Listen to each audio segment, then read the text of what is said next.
कि हमें why we need to get closer with the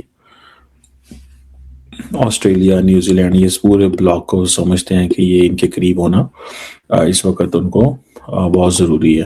और खासतौर से अभी जो इनका दौरा टर्मिनेट हुआ है प्रधानमंत्री मोदी जी का ऑस्ट्रेलिया में, उसके बाद न्यूजीलैंड भी गए और भी जगह गए, लेकिन जो टर्मिनेशन था ऑस्ट्रेलिया में, जो उन्होंने वहां से फिर हाथ मिला के अलविदा कहा है, 40 साल के बाद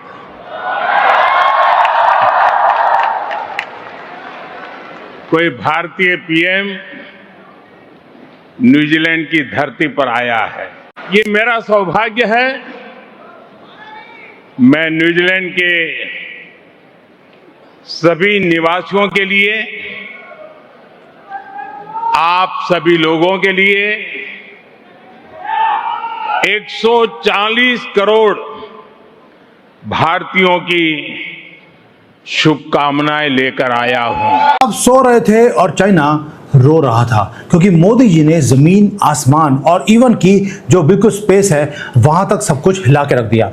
5 एग्रीमेंट्स इंडोनेशिया और ऑस्ट्रेलिया में करे गए, जहां पर सहबाग पोर्ट है, वहां पर ब्रह्मोस है, ऑस्ट्रेलिया का यूरेनियम है, इंडोनेशिया का क्रिटिकल मिनरल्स है, पैक्ट्स का पैक्ट है और स्पेस का कॉपरेशन है। इंटरनेशनल मीडिया पर बड़ा हॉट है कि इंडिया के प्राइम मिनिस्टर ने ऑस्ट्रेलिया का विजिट किया। आजकल वो काफी विजिट कर रहे हैं, कभी इंडोनेशिया, कभी ऑस्ट्रेलिया, कभी न्यूजीलैंड, और इस तरीके से मुख्तलिफ कंट्रीज का विजिट कर रहे हैं।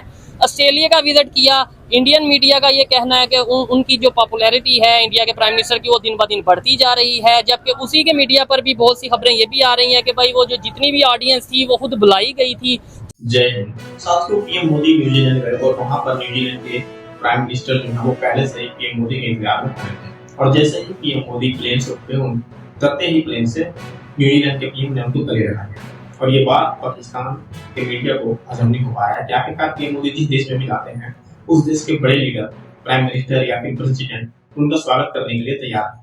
अभी पीएम मोदी इंडोनेशिया गए, वहाँ का जमकर स्वागत हुआ और भारत की भी बहुत। उसके बाद पीएम मोदी ऑस्ट्रेलिया गए, पूरा स्टेडियम सजाकर भरा हुआ था पीएम मोदी का भाषण सुनने के लिए, और पीएम मोदी ने क्रिकेट के ग्राउंड से भाषण दिया और संबोधित किया। इससे पता चलता है कि पीएम मोदी स्पोर्ट्स को भी कितना सपोर्ट करते हैं। तो इसीलिए न्यूजीलैंड ने सोचा इस बात में हम भी क्यों पीछे हैं, और उन्होंने भी पीएम मोदी का जमकर जो है स्वागत किया बड़ी तरीके से, और इंडिया और न्यूजीलैंड के बीच में जो संबंध है उनको मजबूत करने की बात की। और इस तरह की बातें जब होती है इंडिया और किसी दूसरे देश के बीच में, तो वो बात पाकिस्तान को हजम नहीं हो रहा है। और साथियों, इसमें बात ऐसी है कि पाकिस्तान से ज्यादा टेंशन इस समय चाइना को हो रहा है, क्योंकि भारत की जो नीति है वो उससे चाइना को पता चल रहा है कि आप वो धीरे धीरे गिरता रहा है।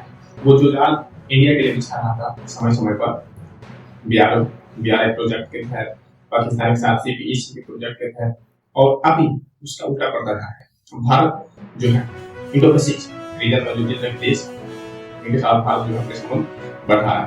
Well, that's a separate question. लेकिन for me the interesting part was कि वो जो ऑस्ट्रेलियंस हैं उनके साथ साथ न्यूजीलैंड ने भी इस चीज को कहा जी हमें एयरपोर्ट पे जाना चाहिए। ऑस्ट्रेलियंस नहीं गए एयरपोर्ट पे लेने ये देश के हर कोने से, ठीक है, वो नहीं लेने गए, लेकिन द इंटरेस्टिंग पार्ट वाज, जो मुझे थोड़ा सा हुआ, कि इंडियंस हर कीमत के ऊपर चाहते हैं कि जनाब हम वो करें 2036 में ओलंपिक्स होस्ट करें। आई डाउट सीरियसली इंफ्रास्ट्रक्चर, मुझे नहीं पता है, हमारे दोस्त हमें कमेंट करके बताएं कि इंडिया का इंफ्रास्ट्रक्चर क्या है, क्योंकि जब रिसेंटली G20 की मीटिंग होनी थी इंडिया के अंदर, तो दिल्ली के अंदर दाएं बाएं तो काफ़ी ज़्यादा वो टाट शाट लगा के बिल्डिंग्स कवर करनी पड़ी, कुछ मसले मसाइल थे, चीज़ें साफ नहीं थी, ये वो। तो इसमें तो लाखों लोग आते हैं, ठीक है, और बहुत सारे शहरों में जाना पड़ता है, तो एक जगह पे तो नहीं हो सकता। और अच्छा, इंडिया प्लान्स के वो 2036 में ओलंपिक्स, ठीक है, and Australia will host 2032 Olympics. तो अभी 6-8 साल इंडिया ऑस्ट्रेलिया के पास मौजूद है, ठीक है, तो वो तो चलो इंफ्रास्ट्रक्चर बना सकते हैं, लेकिन इंडिया के पास 10 साल होंगे इंफ्रास्ट्रक्चर बनाने में, तो अगर उनको ग्रीन सिग्नल मिलता है।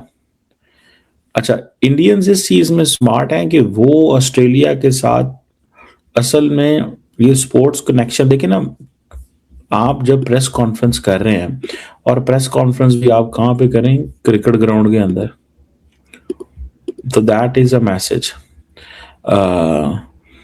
तो इसलिए वो ऑस्ट्रेलियंस भी कह रहे हैं कि हम 2036 में इनकी बिड को सपोर्ट करेंगे, क्योंकि ये हमें सपोर्ट करते हैं। और जो ऑस्ट्रेलिया T20 क्रिकेट लीग का ओपनिंग मैच है वो इंडिया में खेला जाएगा। इंडिया ऑस्ट्रेलिया ने कहा है जी कि हम स्पोर्ट्स रोड मैप बना रहे हैं, ठीक है जी। हम ई स्पोर्ट, अच्छा मसला ये है कि स्पोर्ट्स में पैसा है। इंडियन जैसे T20 एंड अदर थिंग्स, तो इंडियन ऑस्ट्रेलियंस को इस चीज़ का पता है कि हमारे खिलाड़ी वहाँ जाना पसंद करते हैं। इंडिया के अंदर उनकी आबादी बहुत ज़्यादा है, वो देखते हैं, उनकी आबादी बहुत ज़्यादा है, वो देखते हैं इन चीज़ों को। सो इसी तरह जैसे फॉर एग्जांपल इंडियन ऑस्ट्रेलिया जो है उन्होंने कोलैबोरेट किया road map at Melbourne Cricket Ground. तो मेरा ख्याल है वो स्टीव वॉ के मैग वॉ के कौन सा वो है, उसको उन्होंने वहाँ पे वो किया है सारा।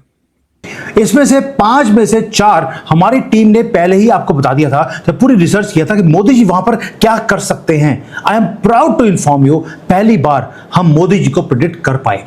उसका रीजन है, मुझे मालूम है कि चाइना कंट्रोल करता है मलक्का स्ट्रेट को, और चाइना कंट्रोल करना चाहता है हमारे जो भारत के ऊपर हिमालयस हैं उसमें से जो रिवर्स आती हैं उसको कंट्रोल करना चाहता है।